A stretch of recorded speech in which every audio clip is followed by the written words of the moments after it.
If your business isn't feeling consistent, maybe it's not your strategy. What if it's your structure? And I don't mean the structure in terms of your funnel or your content or your offer, but actually the are structuring your leadership of yourself. I'm sure you've heard it said, you don't rise to your goals. You fall to the level of your standards and your internal operating system. And if that system is reactive, unclear, emotionally volatile, or inconsistent, your business is going to reflect that every single time. So today we are taking in part 3 the work of Rudolf Steiner and his 6 moral exercises and applying them into something practical, something you can actually live, lead, and scale from. We are turning these 6 moral exercises into a weekly CEO operating system. Now, if you have not listened to part 1 and part 2 of this series, make sure you go back to those episodes and listen to the before we dive in here so that you can have the foundation for this operating system. Because what we're going to build in today's episode is a rhythm for how you think, how you decide, how you execute, and how you regulate so that your leadership becomes stable regardless of what's happening externally. You get to become the eye of the hurricane, the calm in the chaos. And as we enter into more and more chaotic times, being that center is how we will rise together. I am Kimberly Spencer, founder of Crown Yourself, national TEDx speaker, best-selling author, and high-performance business coach and visibility strategist to visionary founders who are choosing to step in to conscious leadership and lead with heart, service, and full self-expression. Welcome to the Crown Yourself podcast, where we support conscious leaders in leveling up their business on every plane of life, from the physical, mental, emotional, and spiritual realms. I want to welcome you back for Rudolf Steiner's 6 moral exercises and the application into a CEO operating system. Here's what we're going to break down: how each of these 6 disciplines maps into your week as a CEO, how to apply them daily, not just conceptually, and how to build a business that doesn't rely on motivation, but that gets to be grounded in your inner command. Because when you have a structure for your thinking and a standard for your action and a rhythm for your leadership, you don't just build a business, you build authority. And in building authority, builds a movement and builds your legacy. Let's dive in. This is the weekly CEO operating system. This is a 6-part framework for sovereign leadership, ethical decision-making, and sustainable execution so that you can scale. This is designed to help a founder, CEO, visionary lead with clear thinking, clear action, emotional steadiness, resilient optimism, adaptive learning, and integrated leadership. You can use this as a weekly rhythm. We're going to start with Clarity Monday. The CEO focus is strategic clarity. In the beginning of the week, begin the week by leading your mind before your mind leads you. Practice identifying what are the top 3 priorities for this week. Separate your facts, your assumptions, your fears, and your opportunities. Choose one major decision that needs clear thinking and write it out before discussing it with your team. This will create greater clarity and also create greater resonance that applies to the other 6 moral exercises. Here are a few questions to play with. What is actually true right now for me in my business? What stories am I telling myself? Where am I letting noise dilute strategy? What matters most this week? Every team member should know top priorities. What does success look like this week? What is not a priority? Confused leadership will create a confused culture, which will create a confused team where they don't know if they're all rowing in the right direction. And their desire is to serve the mission, ideally, if you have some great team members. So make sure that you as the leader are rowing in the direction and are clear on where you are taking the team. Number 2 is Execution Tuesday, which applies to Rudolf Steiner's moral exercise on the control of will. This is your focus on integrity in action. And why I particularly like this on being on a Tuesday is Tuesday is correlated to the planet Mars. And you'll have to go listen to our Cast on structuring your week according to astrology because Mars is the planet of action. So it's perfect for execution on a Tuesday. The intention, though, is for you to just do what you said you were going to do. So this can very simply be choosing one non-negotiable leadership action for the week, reviewing the commitments that you've made to clients, to team, to partners, to yourself, closing the loops on unfinished decisions or dangling promises, maybe even closing some of those tabs that you have open, visionary, tracking whether your calendar reflects your actual values.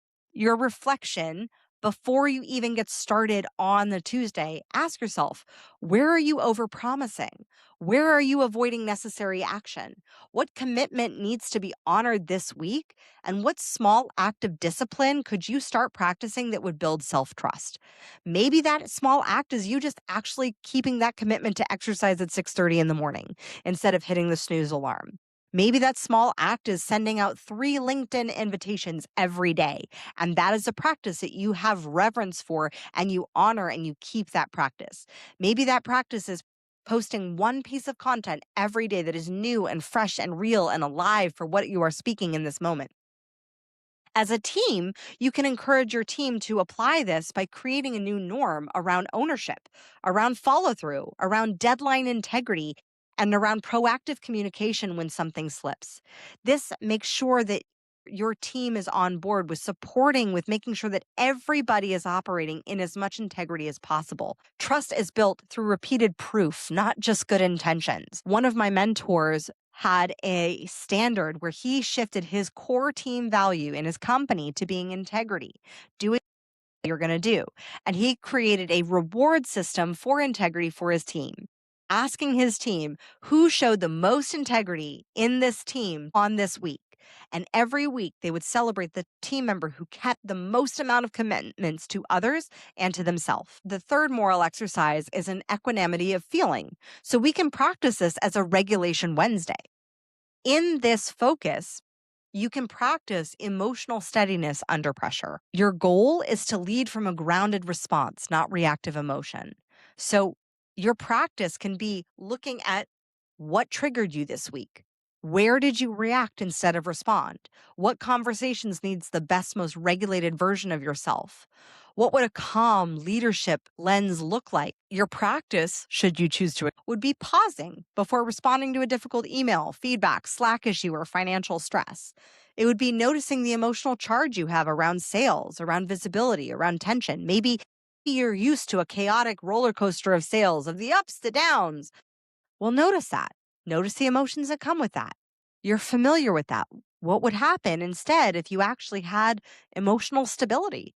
What would happen instead if you felt safe with having consistent sales coming in every single day?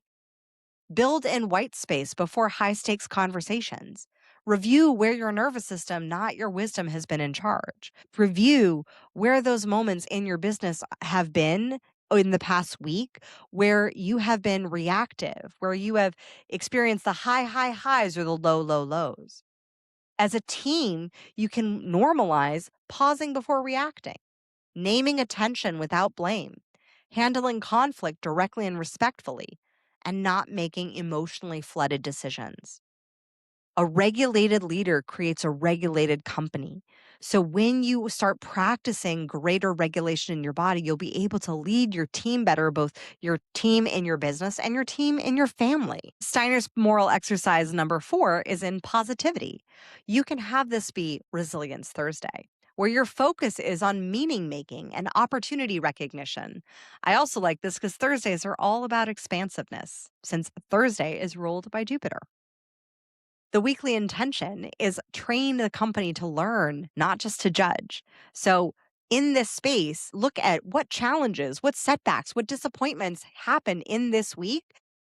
Ask what it revealed, ask what it refined, ask what it allowed you to redirect. Look at where you can celebrate some progress, not just celebrating outcomes, and look for the hidden assets within the current constraints. So let's say you have a customer challenge. Great. That allows you to create an SOP.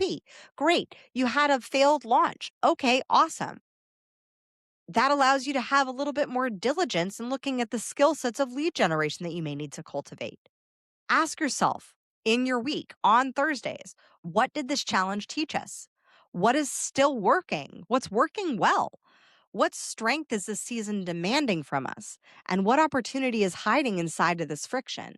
When we start to recognize our problems as opportunities that allow us to grow, that's when we have exponential return. As a team, this can look like launch debriefs, campaign debriefs, project debriefs, mistake debriefs, and really just asking without shame or guilt what worked, what didn't, what did we learn, what can we improve, and allowing for that growth mindset to be cultivated with positivity. Resilience gets built when people are taught to extract wisdom from mistakes instead of collapsing into blame. When we can extract the wisdom of our mistakes, that is where we can have exponential growth. The fifth of Steiner's moral exercises is an open-mindedness. You can apply this into having Innovation Friday, where your focus is on adaptive intelligence. Your intention then is to question the assumptions before reality has to. A practice you can apply is reviewing one belief around the market, a client, an offer, a strategy. Maybe it worked, maybe it didn't, but what belief do you have around your current circumstances that are impacting your business? This can also be inviting dissent or perspective from the team, asking them to play devil's advocate on a strategy. Not just surrounding yourself with yes men, but truly allowing for iron to sharpen iron. This can be asking for what you may be missing. What are you not seeing? What do you need to see in order for this strategy to succeed? This can be testing ideas instead of defending them too early. Questions that you can ask yourself on Innovation Friday are where could I be wrong? What assumption could be wrong that I'm currently making about the market, the client, the offer? What are we assuming about our clients and about our market and about our community? What is changing that we need to notice? What feedback have we resisted because it's challenged our identity and who we are? How you can apply this as a team is you can create a culture where people are allowed to say, hey, I see this differently, or I think we're missing something, or this data suggests another direction. I looked at this when we were looking at our social media and I said, oh, this data suggests another direction with our social media. Great. Awesome. That allowed for us to pivot based on a positive forward because we were open-minded to not being beholden to a strategy. Where we start to struggle in business is when we get stuck on this is the only best right way for this thing to work. And that's not necessarily the case. We can allow for the team to ask, can we revisit this assumption?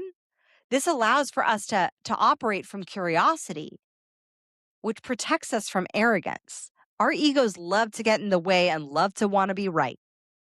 But when we can operate with open-minded curiosity, this allows for us to pivot based on reality and on what is showing us versus what we want to be and may not be exactly our starting point. I usually use the metaphor with my clients. You can't run a marathon by starting at mile 16. You may want to be at mile 16, but you got to go through mile 1, 2, 3, 4, 5, 6, 7, 8, all the way up to 16 before you even get to mile 16. Your strategy may work for mile 16, but you're at mile 2. Awesome. Okay, well, how do we need to challenge the strategies that we're applying at 2 so that we can get to 16? The sixth of Steiner's moral exercises is in harmony and balance. So this can be in your Sunday or Saturday review, but this allows for whole system integrated leadership. This is where you bring thinking, action, emotion, optimism, and adaptability into alignment. Your practice can be a weekly review of all 5 areas. Most successful CEOs have some form of a weekly review. This just brings some structure rooted in Steiner's moral exercises. So you can ask yourself, was I clear? Was I disciplined? Was I regulated? Was I resilient? And was I open to change? Then ask, what's out of balance? What needs recalibration this week? What needs greater clarity this week? Where do I need to double down on my discipline? Where may I, in this upcoming week, get emotionally thrown off? Maybe you have a difficult conversation with a team member or a client coming up. This can be also a reflection of asking yourself, where did I lead well? So often, as high achievers, we do not give ourselves credit for where we are actually doing well, where we're actually succeeding and thriving. Ask yourself, where did I lead well? Where did I fracture? Where did I fuck up? Where did I make a mistake? What leadership muscle do I need to develop right now? Maybe it's the practice of saying no. Maybe it's the practice of content creation. Maybe it's the practice of asking for the sale. Maybe it's the practice of reaching out more often. Apply these practices into your weekly review so that you can recognize and integrate the growth. You can also use weekly reviews, not just for project reviews, but also for a whole culture with your team. How are you working together? What feels really strong? What feels strained? What needs repair, refinement, or reinforcement? This allows you to scale with integration so that you're stronger rather than fragile because you don't want to mess up or step on somebody else's toes or you don't want to make someone else feel bad. This allows for a greater level of transparency and harmony within the entirety of the unit of the business that you're creating. So, to recap, the weekly CEO rhythm at a glance: Monday, clarity. Set your priorities, define what's true, reduce as much noise as possible. Tuesday, execution. Honor your commitments, do the important work, close those open loops.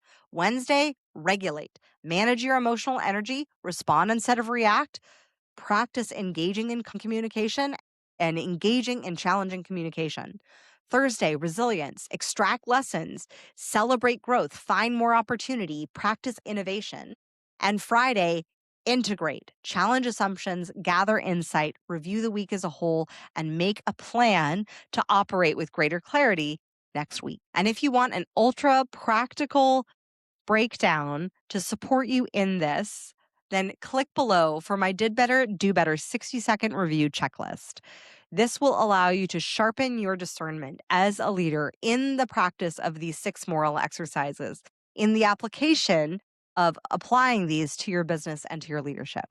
If you love this episode, make sure to hit the like button if you're watching this on YouTube, and go ahead and subscribe so that you never miss an episode like this, where we are integrating business and spirituality and consciousness and parenting and all the things so that we grow and expand our capacity as humans to hold more, receive more, give more, and live more abundantly and consciously. As always, my fellow sovereigns, own your throne, mind your business, because your reign is now. I'll see you next time.